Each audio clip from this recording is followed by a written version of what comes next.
ನೋಡ್ತಾ ಇದ್ರೆ ನ್ಯೂಸ್ 24 ಕನ್ನಡ. ಚಿತ್ರದುರ್ಗ ಜಿಲ್ಲೆಯ ಚಳ್ಳಕೆರೆ ತಾಲೂಕಿನ ನಾಯಕನಹಟ್ಟಿ ಹೋಬಳಿಯ ಮನಮೈನಹಟ್ಟಿ ಗ್ರಾಮದಲ್ಲಿ ಅಕ್ರಮ ಮದ್ಯ ಮಾರಾಟ ಮಿತಿ ಮೀರಿದೆ.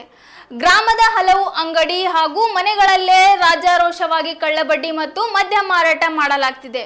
ಇದರಿಂದ ಬೇಸತ್ತ ಗ್ರಾಮದ ಮಹಿಳೆಯರು ಅಬಕಾರಿ ಇಲಾಖೆ ಅಧಿಕಾರಿಗಳ ವಿರುದ್ಧ ಈಗ ತೀವ್ರ ಆಕ್ರೋಶ ಹೊರಹಾಕಿದ್ದಾರೆ.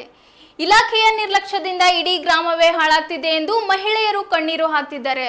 ಈ ಕುರಿತು ಇಲ್ಲಿದೆ ಒಂದು ಕಂಪ್ಲೀಟ್ ರಿಪೋರ್ಟ್. ಹೌದು, ಚಿತ್ರದುರ್ಗದ ಚಳ್ಳಕೆರೆ ತಾಲೂಕಿನ ಮೈನಹಟ್ಟಿ ಗ್ರಾಮದಲ್ಲಿ ಈಗ ಕುಡುಕರ ಕಾಟ ಹಾಗೂ ಅಕ್ರಮ ಮದ್ಯದ ಹಾವಳಿ ತಾರಕಕ್ಕೇರಿದೆ. ಗ್ರಾಮದ ಖಾಸಗಿ ಅಂಗಡಿಗಳು ಮತ್ತು ಮನೆಗಳಲ್ಲೇ ಅಕ್ರಮವಾಗಿ ಲಿಕ್ಕರ್ ಮಾರಾಟ ಮಾಡಲಾಗ್ತಿದೆ. ಬೆಳಿಗ್ಗೆ 4 ಗಂಟೆಯಾಗ್ತಿದ್ದಂತೆ ಇಲ್ಲಿ ಮದ್ಯದ ಅಂಗಡಿಗಳು ಬಾಗಿಲು ತೆರೆಯುತ್ತೆ. ಇದರಿಂದಾಗಿ ಕೂಲಿ ನಾಲಿ ಮಾಡಿ ದುಡಿಯುವ ಪುರುಷರು ಕಷ್ಟಪಟ್ಟು ಸಂಪಾದಿಸಿದ ಹಣವನ್ನೆಲ್ಲ ಕುಡಿತಕ್ಕೆ ಸುರಿಯುತ್ತಿದ್ದಾರೆ. ಬೆಳಿಗ್ಗೆಯಿಂದಲೇ ಕುಡಿದು ಬಂದು ಮನೆಯಲ್ಲಿ ಹೆಂಡತಿ ಮಕ್ಕಳ ಮೇಲೆ ದೌರ್ಜನ್ಯ ಎಸಗುತ್ತಿದ್ದಾರೆ. ಇದರಿಂದ 10 ಬಡ ಕುಟುಂಬಗಳು ಬೀದಿಗೆ ಬರುವಂತಾಗಿದೆ ಎಂದು ಗ್ರಾಮದ ನೊಂದ ಮಹಿಳೆಯರು ಕಣ್ಣೀರಿಟ್ಟಿದ್ದಾರೆ. ಗ್ರಾಮದಲ್ಲಿ ಇಷ್ಟೆಲ್ಲ ಅಕ್ರಮಗಳು ನಡೆಯುತ್ತಿದ್ದರೂ ಅಬಕಾರಿ ಇಲಾಖೆ ಅಧಿಕಾರಿಗಳು ಮಾತ್ರ ಕಣ್ಣು ಮುಚ್ಚಿ ಕುಳಿತಿದ್ದಾರೆ.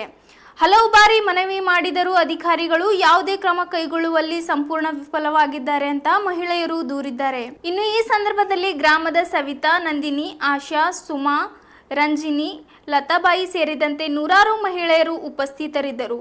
ತಕ್ಷಣವೇ ಅಕ್ರಮ ಮದ್ಯ ಮಾರಾಟ ಜಾಲವನ್ನು ಧ್ವಂಸ ಮಾಡದಿದ್ದರೆ ಉಗ್ರ ಹೋರಾಟ ಮಾಡುವುದಾಗಿ ಎಚ್ಚರಿಸಿದ್ದಾರೆ.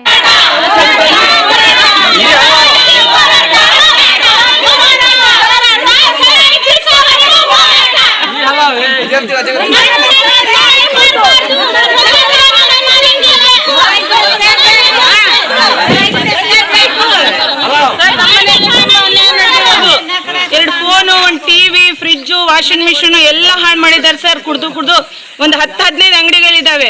ಇಲ್ಲಾಂದ್ರೆ ನಮ್ಮ ಮನೆಯಲ್ಲಿ ಏನಾದ್ರು ಹೆಣ್ಮಕ್ಳು ಸಾಯ್ತತೆ, ಇಲ್ಲಾಂದ್ರೆ ಸರಾಯಿ ಕುಡಿಯೋದು ನಿಲ್ಲಿಸ್ಬೇಕು. ಅಂಗಡಿಯಲ್ಲೆಲ್ಲ ಮಾಡ್ತಾರೆ. ನಮಗೆ ನ್ಯಾಯ ಬೇಕೇ ಬೇಕು. ಯಾಕಂದ್ರೆ ನಾವು ಕಷ್ಟಪಟ್ಟು ದುಡಿಮೆ ಮಾಡಿ ಸಾಮಾನುಗಳೆಲ್ಲ ತಗೊಂಡು ಆ ಸರಾಯಿಗೋಸ್ಕರ ರಾತ್ರಿ 3 ಗಂಟೆಗೆ ಎದ್ದು ದುಡಿತಾರೆ. ಆ ದುಡಿಯೋ ದುಡ್ಡಲ್ಲಿ ಅರ್ಧಕ್ಕರ್ಧ ಸರಾಯಿಗೆ ಹಾಕ್ತಾರೆ. ಮನೇಲಿರೋ ಸಾಮಾನುಗಳೆಲ್ಲ ಹೋಗಿದ್ದಾರೆ. ನ್ಯಾಯ ಬೇಕು ನಮಗಷ್ಟೇ. ಇಲ್ಲ ಸರಾಯಿ ತೆಗಿಬೇಕಿಲ್ಲ, ನಮ್ಮ ಹೆಣ ನೋಡ್ತಾರೆ. ಮೇಲಧಿಕಾರಿಗಳು ಇನ್ಚಾರ್ಜ್ ತಗೊಂಡು ಏನೈತೆ ಅಂತೇಳಿ ಬಂದು ಊರಾಗೆಲ್ಲ ಪೊಲೀಸರಿಗೆ ಕರ್ಕೊಂಡ್ಬಂದು ಎಂಕ್ವೈರಿ ಮಾಡಿ ಅಂಗಡಿಗಳೆಲ್ಲ ಟೈಟ್ ಮಾಡ್ಬೇಕು ಸರ್. ಅಂಗಡಿಗಳು ಇರ್ಲಿ, ಯಾಕಂದ್ರೆ ಸಾಮಾನುಗಳು ಅವು ಇವು ಸಣ್ಣ ಪುಟ್ಟ ಮಾರಾಟ ಮಾಡ್ಲಿ, ಬೇಡ ಅಂತ ನಾವು ಹೇಳ್ತಾ ಇಲ್ಲ. ಸರಾಯಿಗಳು ಯಾಕೆ ಮಾಡ್ಬೇಕು ಸರ್? ಸಾಲದ ಮೇಲೆ ಸರಾಯಿ ಕೊಡ್ತಾರೆ ಸರ್. 1 ದಿವಸ, 2 ದಿವಸ, 3 ದಿವಸ ಎಷ್ಟಂತ ನಾವು ಸಹಿಸ್ಕೊಂಡಿರ್ಬೇಕು. ಮನ್ನನಟ್ಟಿ ಎಂಬ ಗ್ರಾಮದಲ್ಲಿ ಭಾರಿ ಸರಾಯಿ ಮಾಡ್ತಾ ಇದ್ದಾರೆ. ಪ್ರತಿಯೊಬ್ಬರು, ಪ್ರತಿ ಅಂಗಡಿಯವರು, ಪ್ರತಿ ಮನೆಯಲ್ಲೂ ಸಹ ಮಾಡ್ತಾ ಇದ್ದಾರೆ. ಅದು ಮಾರಾಟವನ್ನು ನಿಲ್ಲಿಸಬೇಕು. ಅದಕ್ಕಾಗಿ ನಾವು ಹೋರಾಡ್ತಿದ್ದೀವಿ. 8 ವರ್ಷದಿಂದ ಅದು ಸರಾಯಿ ಬಿಡಿಸಿದೀವಿ. ಇವಾಗ ಪ್ರತಿಯೊಬ್ಬ ಬಾರಿ ಕುಡಿಯೋರು ಸಣ್ಣರಿಂದ ದೊಡ್ಡವರಿಗೂ ಕುಡಿಯೋದು ಇಟ್ಕೊಂಡಿದ್ದಾರೆ. ಬೆಳಗ್ಗಿಂದ ಸಾಯಂಕಾಲವರೆಗೂ ಕುಡಿತಾರೆ. ರಾತ್ರಿ 1 ಗಂಟೆಗೆ ಹೋದ್ರೂ ಕೊಡ್ತಾರೆ. ಮನೆಗೆಲ್ಲ ಮಾಡ್ತಿದ್ದಾರೆ. ರಾತ್ರಿ ತುಂಬಾ ಅಕ್ಕಿ ಮಾರಿ, ಬೀಜ ಮಾರಿ ಎಲ್ಲ ಮಾರಾಟ ಮಾಡಿ ಸರ್. ಮೊಬೈಲ್ ಮಾಡ್ತಾರೆ ಸರ್, ವಾಚ್ ಮಾಡ್ತಾರೆ ಸರ್, ಮಾಡ್ತಾರೆ ಸರ್. ಮನ್ಯಾಗ ನೆಮ್ಮದಿ ಇಲ್ಲ ಮಾಡ್ತಾರೆ ಸರ್.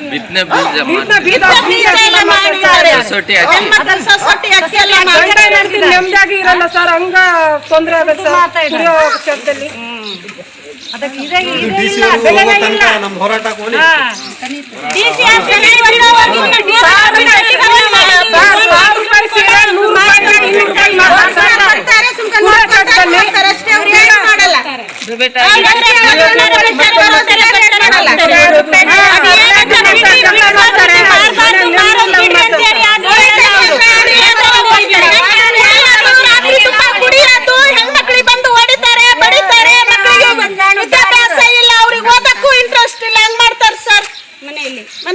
ಮನ್ನನಟ್ಟಿ ಗ್ರಾಮದಲ್ಲಿ ಸರಾಯಿ ಬಿಡಿಸೋವರೆಗೂ ನಾವು ಹೋರಾಟ ಬಿಡೋದಿಲ್ಲ. ನಾವು ಹೋರಾಟ ಬಿಡೋದಿಲ್ಲ. ನಮಗೆ ಒಂದು ನ್ಯಾಯ ಬೇಕೇ ಬೇಕು.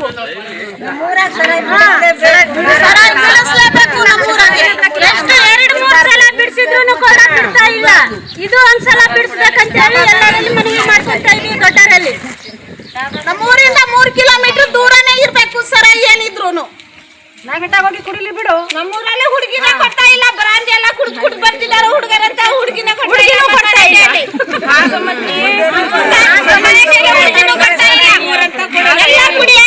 ಬದುಕೋಕ್ಕೋಸ್ಕರ